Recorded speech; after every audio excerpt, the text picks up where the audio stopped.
Kakain na mga patay gutom. At dahil nga merong bagong bukas dito na tindahan ng fried chicken, kaya susubukan namin. Nakapromo nga pala sila sa halagang 99, meron ka ng 2-piece chicken plus unlimited rice. Kaya sa mga patay gutom dyan na katulad namin, subukan nyo na dito at nang malasahan nyo rin. Matatagpuan nyo nga pala dito sa kahabaan ng Barangay San Nicolas, San Pablo City.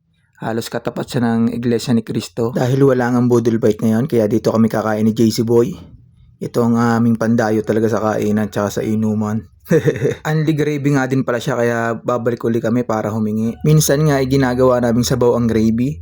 Pero yun nga, soon daw magkakaroon din daw sila ng pring sabaw. Kaya sa mga gustong sumubok at tikman ng kanilang mga menu, ano pang hinihintay nyo? Kain na!